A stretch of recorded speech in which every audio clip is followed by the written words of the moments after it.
All right, so I've passed my Duolingo English test and I've got 140 out of 160. And here is how I did that. So basically, I had to pass IELTS, but last minute everything has changed and I had to pass Duolingo English test now, right? So, and I only had 1 week to do so. And here are some of my tips and tricks on how to get yourself prepared for the exam. Some people might say you just need to learn English, right? So, although it is the case, I would say that it's not enough. I believe that to pass the exam successfully, you need 3 steps. So, the first one would be you need to know your exam, then you need to know your requirements, and then know your language. So let's talk about the first one. Know your exam, right? And I suggest taking this part before any kind of practice tests. I mean, the full versions of the practice tests. But first things first, you need to get to know all of the types of questions that are in the test, right? So here are some of them, and you can see right here. So here we have read and complete, read and select, listen and type, read aloud, write about the photo, speak about the photo, read then write, read then speak, complete the sentences, complete the passage, identify the idea, title the passage, writing sample, and of course, speaking sample. So what I want you to do is to look up strategies for each question. If they're not applicable to you, if you don't like them, if you don't think that they are doing any good for you, then invent your own. Right? So different things work for different people. I mean, just play around with how you do the task. Try asking yourself questions like, why am I feeling that this is the right answer? What am I doing? And so on. So I would suggest doing each type of question 10 times and keeping record of it, right? So this way you can see your weak sides and where you fall behind. And by that I mean take out your notebook and put down stuff like 0 out of 10 or 3 out of 10, and that way you can actually see if you're making any progress. I know sometimes it can feel like you're stuck in one place, but it's not like that really. And by keeping the record of how you're doing, you might be less demotivated to continue. So practice each type while keeping score, thus slowly achieving perfection. Now let's talk about some general tips and tricks I have personally used to apply to all of the question types. Well, firstly, let's talk about writing and speaking parts. So, as you know, they can't be evaluated by the system. So you need to evaluate yourself, right? So I want to suggest 3 ways you can actually do that. The first would be quite obvious. If you're speaking about the speaking part, you could just record yourself and then play it back and see where you fall behind, if there were any mistakes, and so on. Then the second one would probably be find a partner, right? So instead of evaluating yourself, you can ask someone to evaluate you, which is great, but keep in mind that they are not professionals and their score given to you by them cannot be 100% accurate, right? But finding a partner might be great. Finding a study buddy is a good thing to keep in mind. Well, and the third tip I want to suggest is to use stuff like ChatGPT and so on. So you might type out the answer and then ask the AI to actually evaluate you. Like, can you evaluate my answer like you are a DET examiner and then give me a score and see if my accuracy is right, if my fluency is on top, and so on. So if the more you precise in your given command, the more accurate answer you're gonna get, right? So I have used it myself, and I would say that it's just great. It's super useful, super helpful. And also, as most of you might know, you might also use tools like Grammarly, spelling checker, and so on, right? So just to see if you have any mistakes, if you have any typos, and so on. So this is about writing and speaking part. And let us turn our attention to other question types. For instance, fill out words. So there's this task where you're given a passage and you need to fill out the missing words or the missing letters in this passage, right? So, like, perhaps you're given only two letters and you need to figure out the rest of the word, right? So, personally, for me, it was the hardest task ever for some reason. I know it doesn't look like it, but for me, I don't know, I just suppose like my brain doesn't really work that way. So, it was quite difficult for me to do, but still. So some people think that you should actually read the passage before filling out any of the missing letters. So just to see if your brain can automatically figure out what word that is, right? So just look at the passage, quickly go over it with your eyes, just scan it. No need to really look into each individual word or individual sentence. Just quickly glance at it from start to finish and then get down to work to actually filling out the gaps. Also, it might be useful that in some instances you can see that the missing word is actually there in the text, right? And so I had this happened in my actual exam. So just look out for these words. So the other type is a listen then write. And for me, I have figured out this kind of strategy that probably works for me, but I am not sure if it's gonna work for you. But have a listen. Well, the first things first, you need to listen once and then type as you listen, right? So you keep the sentence in mind as you're listening and you are already putting it down using your keyboard. Then take two glances. The first glance is about grammar. So check if everything is correct. So if everything you have typed is perfectly okay, is perfectly correct, there are no mistakes, no typos, no nothing. And the second glance would actually be about um, identifying what might be wrong with your sentence. For instance, take a closer look at the endings of the words. So is it underlying or is it underlined and so on. So take a closer look at these kinds of mistakes you might actually make. As you listen for the second time, pay closer attention to these kind of words. Just identify the endings. I think that it is one of the most common mistakes made in the test. Then, of course, you listen to the text twice and see if you have put down everything in the correct order and everything is grammatically correct. Then there's this task when you need to actually describe the picture. And in doing so, I would suggest searching pics to describe. Just genuinely, just type pictures to describe in English, and you will find lots of like this common stock pictures to describe. And this is what I have done myself, and it was really helpful. Then you need to aim only for 2 to 3 sentences, right? So you are on a time limit. You only have 1 minute to complete the task, and you need to be quite quick. Those 2 to 3 sentences need to be long. And before I tried to take this test, I was like, I can easily type 2 to 3 sentences, even if they are long. But when I actually practiced doing so, it was unbelievably hard for me. And I couldn't believe my eyes. So I set up the timer for myself and I started typing. And I was only at the beginning and the timer rang. I, I was shocked. But still, you can practice more and see if you can develop this like natural flow of making sentences. So in these 2 to 3 sentences, you need to describe 3 things.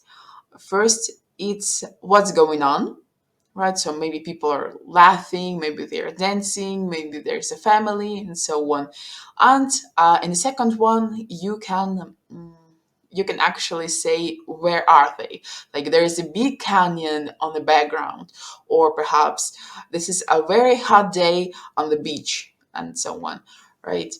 And the third sentence, even though you are not obliged to write this out, it would be really nice if you do. So the third sentence would be your assumption. Like you could deduce what's happening on the picture. Maybe this family is having a picnic. Perhaps it's the daughter's birthday. Maybe they're celebrating something.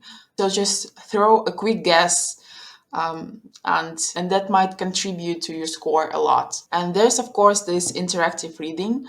the new task. And the thing is, you actually have plenty of time to do the task. So after you are done with the task, you can actually go through all of it and make up sentences in your head, right? So basically see what that conversation was about, what were you and your professors or maybe your friends answers, what was your conversation about, and then make up sentences to summarize it. Like, I have spoken to my professor about something. um, the professor advised me to do this and that. I have scheduled my appointment to something and something, right? So when you're done with the reading, just don't click this next step button and just go over it once again and like basically literally formulate the sentences. Read and formulate the sentences in your head. And when you click the next button, like your sentences should always like should already be inside your head, right? So you can type right away without wasting your time. Then my favorite task is the Real English World task.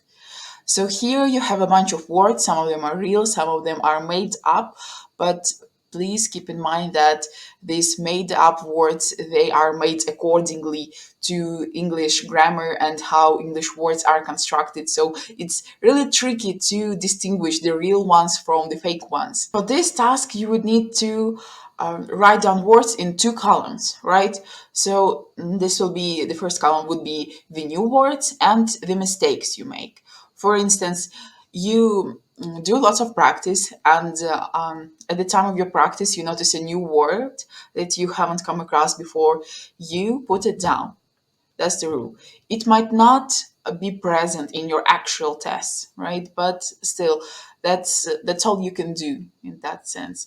And in the next column, you put down words that you thought were true, but you were mistaken, right? And before going into the real test, you revise all of these words, the new ones and the ones you mistook for the real ones, right? So you won't fall for them again. Then a quick remark about the speaking task. Well, you need to talk for a prolonged time. The exam makes it that way you can actually quit the task before the time has run out, but don't do so, actually. Well, as you might actually know, most exams don't really test you on what you're saying or any kind of use you have. They just want to see if you're fluent or not, if you can talk for a prolonged period of time.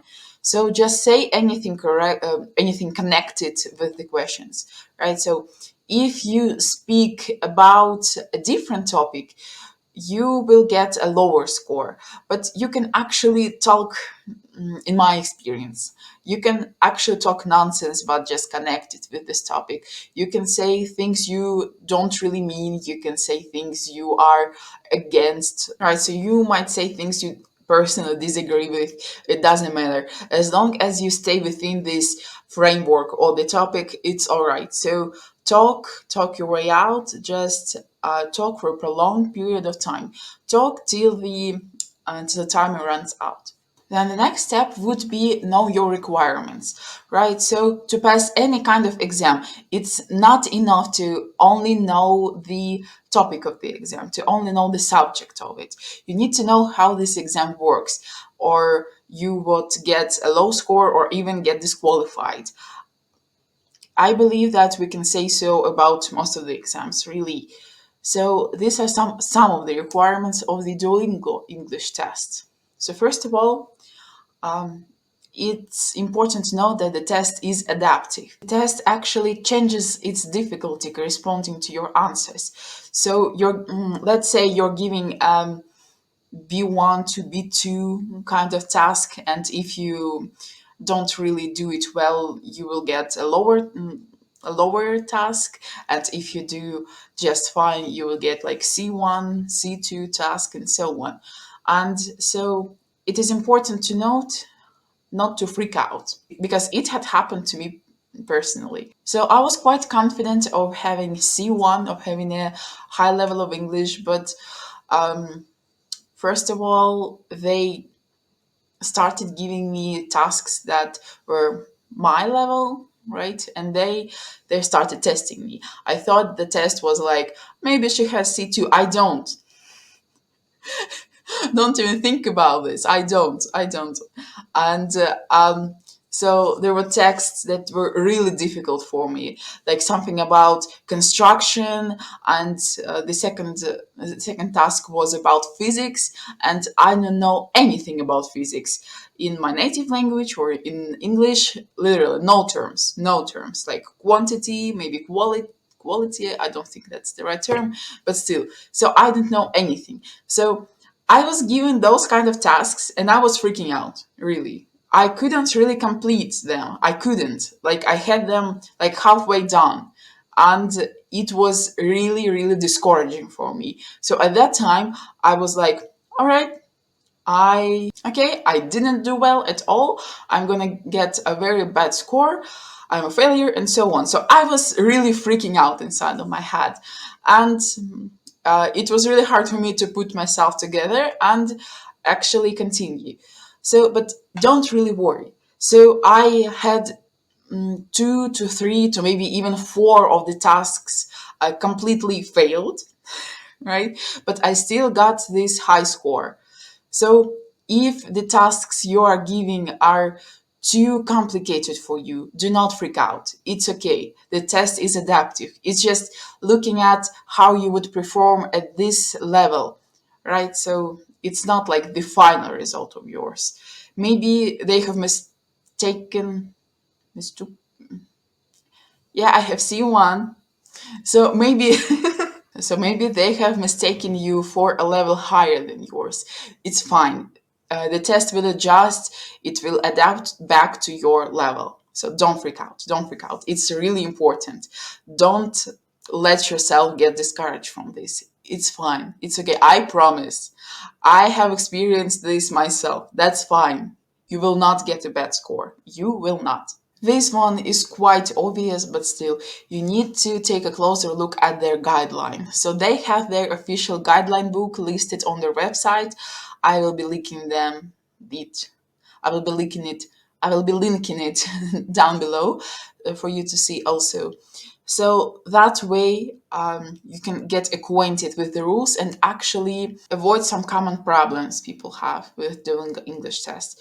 So some of them might include perhaps looking away too much, right? So this is this rule because the doing the English test is an online based exam. You just need to work with what you have, right? So you need to look at the monitor, and your gaze shouldn't be like up there to the left, to the left, to the right, and so on.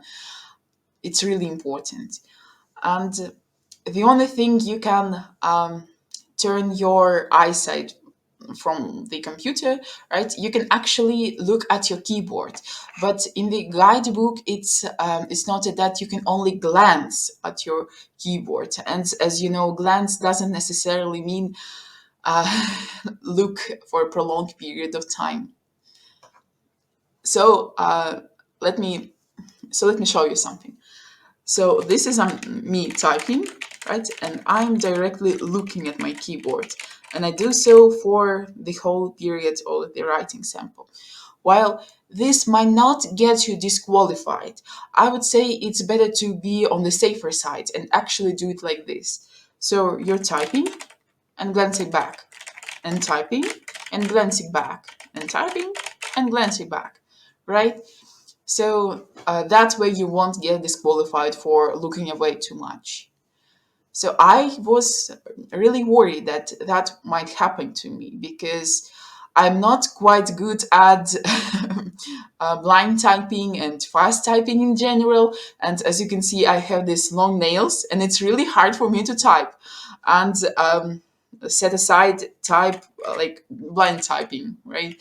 But so I thought I was looking at my keyboard a little bit too much, and I was really worried about that. But actually, I would say that I was looking at my keyboard for like 70% of the time I was typing, and everything turned out fine. So I didn't get disqualified. I got my results, my result. right away. Well, the other thing you need to make sure of is not to have any kind of in earphones, right? You're not allowed to use them. You're not allowed to cover your ears like I have them right now. So in the test, you would actually go like this, right? So the examiner would see your earphone, your your your ears, that there are no earphones inside your ears, right? So no one is communicating through speakers to you. And if you are wearing some kind of religious wear, they allow that. So if you cannot show your ears for religious purposes, for religious reasons, it's fine. It's fine. You just, I would say that you need to contact the support team and talk to them about it. And they would say it's fine, or they will notify the examiner. I'm not sure. I'm not sure, to be honest. But it is allowed indeed. And the other thing people have problems with, which I had a major problem with, is your passport. So in during this Duolingo English test, you need to certify your passport. You need to show your passport on camera. You're not allowed to send any pictures. You need to physically show it in front of your camera. And for me, it was quite difficult to understand which kind of passport are they talking about, right? Because in my country there are two kinds of passports, like the international passport we use to travel to other countries, but don't really use it that often, right? And there is this just regular local passport we have in my country. So I was holding up my local passport because, like, that's the one I'm using. That's the one I've been using all my life. And in my country, it's just called the passport, not like the local passport, nothing, just passport. And it took me like 2 days and a couple of conversations with the support team to realize that by passport they actually meant the international passport, right? So if you have one, just don't waste time like I did, and show your international passport right away. If there are any kind of problems with your passport and you're worrying that perhaps your result will not be certified, it's fine. You will have plenty of opportunity to re-record yourself and retake the picture of your passport, retake the picture of yourself, and there is no need to worry. Your progress will not be lost. You will just need to update the photo, and that's it. And actually, in many instances, you are allowed to retake this exam without having to pay for it once again, right? If you're disqualified for some reasons, if the reason is not as crucial as it might be, it might have been, let's say, you are allowed to retake your exam for free. But you need to talk to the support to figure this one out. And actually, yeah, go ahead and talk to the support team. They're listed on their official websites. And I have talked to them a lot, let's say, and they're really helpful. They really are. They're super polite and helpful, nice. They're just nice people. Go talk to them. I'm sorry. Go talk to them and find out everything you need to find out. And also, as you already know, the exam has a lot of tasks that are very strict on their time limit, right? So this is why you need to practice blind typing and just typing fast in general beforehand, right? There are lots of websites that help you do this, help you practice, like just type blind typing and on like Google search or something, and you might find lots of helpful tools to help you practice, to help you improve in that sense. I have done so myself, and um, I don't think that I really improved the way I type, but still, it might be helpful to you. Then actually find out how much points you need, like if you are applying to the university, or if there's any kind of requirement, just take a look what level of English you need to actually acquire to meet the requirements. And there is this thing on their website where you can compare your Duolingo English test results to your level of proficiency in English, right? So let's say you want like C1 to B1, see what kind of scores you actually need to acquire from the DET, and try to aim for them. Well, practice within the range. I have tried keeping note of all of my practice tests, and as you already know, I got the mark of 140, and those were my practice test results. So, as you can see, it was barely within my range, but I've managed to do so.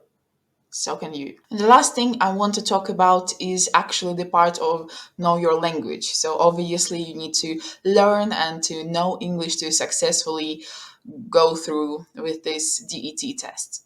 And I actually suggest practicing with these practice tests while leveling up your English at the same time. So I think that this one would be the most efficient way to do so. For instance, for the real English word kind of task, you can take a look at the Cambridge 5000 and so on. So as you can see there, you can choose your level and see all of the words you perhaps don't know that might appear on the actual test. So you can write down any of the new words and learn them. There's no guarantee that they actually will be on the actual test, but it won't hurt. Then for the speaking and writing parts, you could actually research such things as linking words, and while you practice, try to put them manually in your text. Set up a limit for yourself, like not less than 5 linking words in each spoken or written text. So this might help also. Then you can actually practice synonyms. If you aim for the higher level of English, you can practice saying the same words but in a more scientific way, right? So you don't really need anything for this. So just sit down, think of a word like good, and think of like 5 synonyms to this word that will be applicable to the level of C1, right? So, like magnificent, amazing, breathtaking, and so on. The other thing is you really need to implement the language into your everyday life, or perhaps you can do any kind of fun activities with it, like playing Wordle or Spelling Bee or any kind of word games. I'm a big fan of them myself, and I would definitely recommend them. You can also use lots of tools that we as teachers use to educate our students. For instance, learning apps. So I actually use learning apps to better my German. And the way I would suggest you to do it is if you find a topic that is hard for you to understand, you research the topic first and then type out the name of the topic into the learning apps and do all of the exercises that are associated with the topic. And if you have lots of time before your due date of the test, you can actually pull something else. You can find a textbook of choice, right? So, and better your English using this actual textbook. As a teacher myself, I would say that I'm mostly fond of the English file series or the outcome series, although I have only used them for higher levels of English, and basically I'm not sure if they're good at their like lower levels. Also, two more important remarks that I have completely forgotten to talk about beforehand. The number of each question type can vary, right? So you can get like 3 reading tasks, you can get like 2 interactive readings, you can get 5 real English word tasks, and so on. So the test is adaptive. You cannot expect a certain amount of tasks, right? It's adaptive. It's random, so you just have to go with it. And also, don't forget that you need to be completely alone in your room while you're taking the test.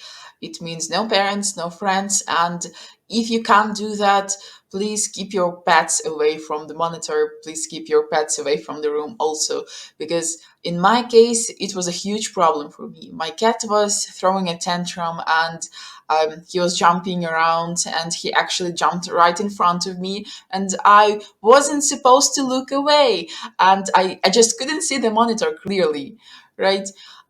So I just had to like put down the cat without looking at it.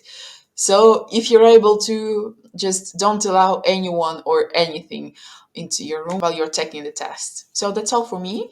If there's anything else you want to know, just let me know, and I suppose I could comment on that. Good luck. Peace out.